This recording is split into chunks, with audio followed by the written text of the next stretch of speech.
it is officially launch date. I forgot to mention one thing last time. I wanted to show people that may not know this, but you need to put these zincs on your boat. That keeps the, well, I'll explain that in a second. I'm kind of rushing to get everything ready for the launch.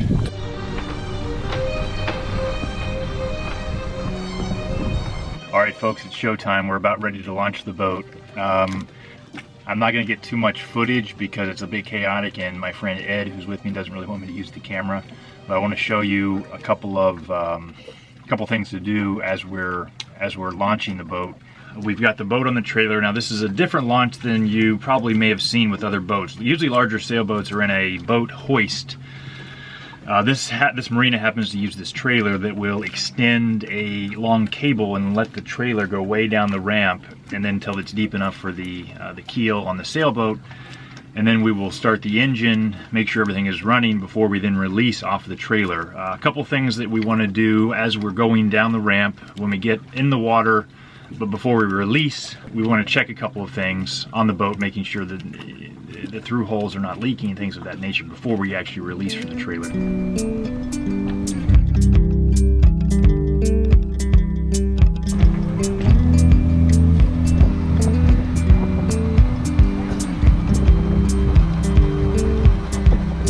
Now, once we're sitting in the water, I check the through-hole fittings and seacocks in the heads and engine compartment.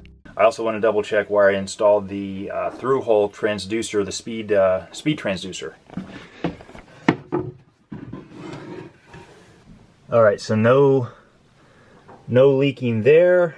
Let me see. Okay, Ed, everything looks good.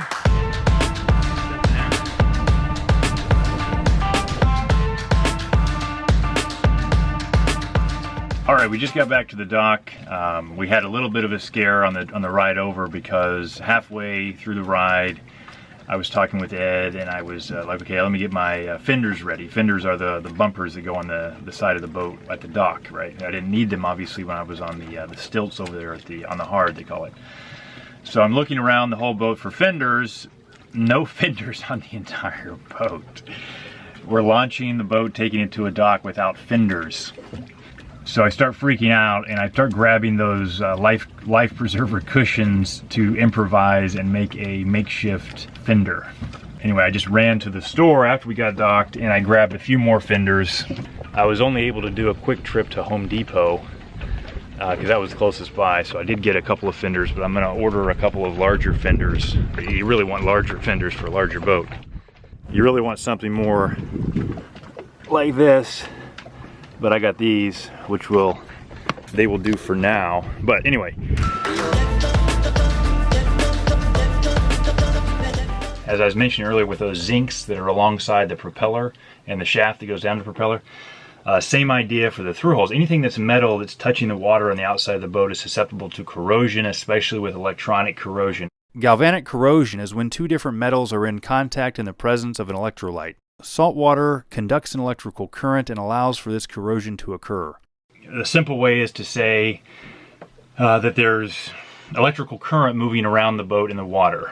And if you don't have those items either grounded or with some type of, they call it sacrificial metal that's attached to them, like the zincs, because the electrons will attack the zincs and that will corrode, and you got to replace those every year or so.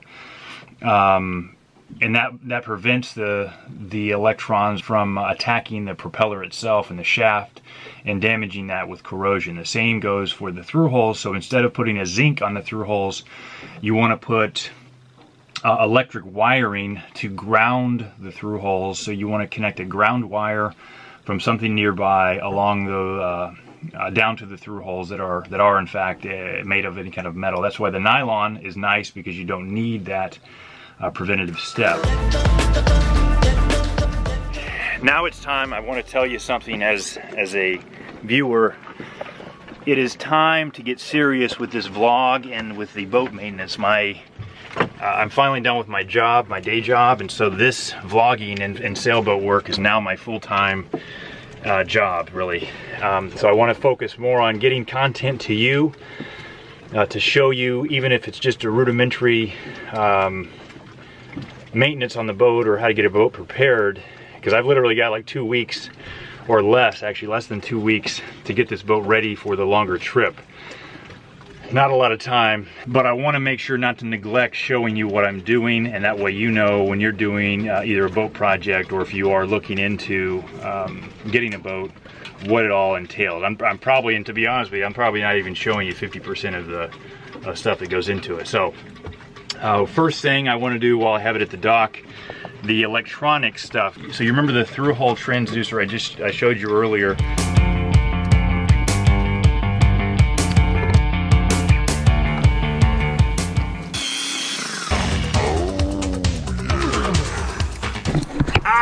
Yeah, we got it.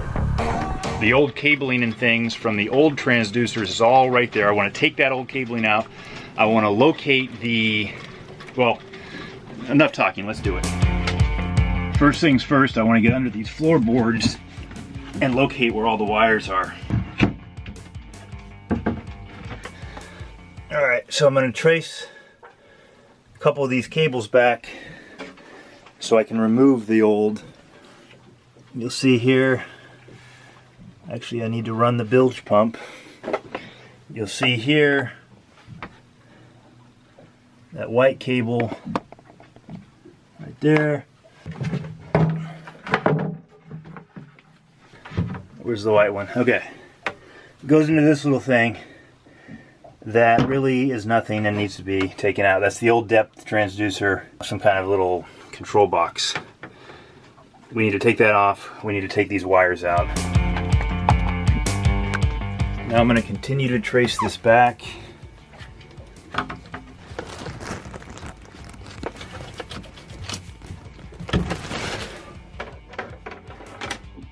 This wiring and electrical stuff can be very intimidating at first, but I found if you just trace these wires, you'll find out how it all works. And figuring out the wiring also helps you learn every inch of your boat.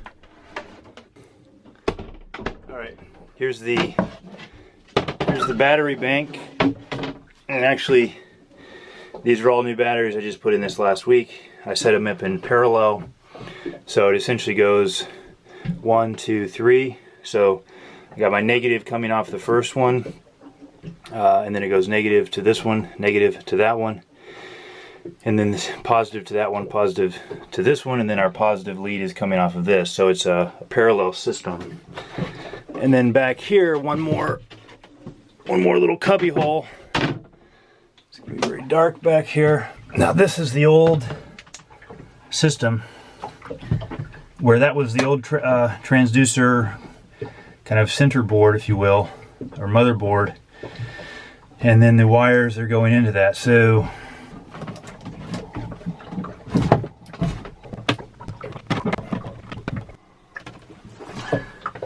now, why am I doing this?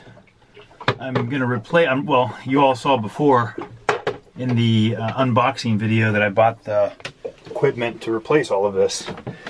The depth transducer, the speed transducer, the wind transducer, which will all go to the new screens that I'll put in the cockpit.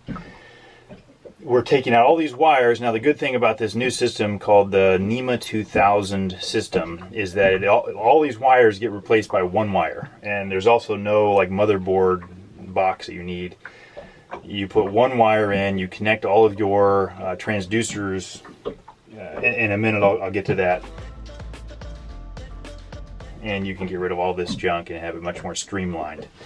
That will come in a minute when I show you how to do Jesus. That will come in a minute when I talk about the NEMA 2000.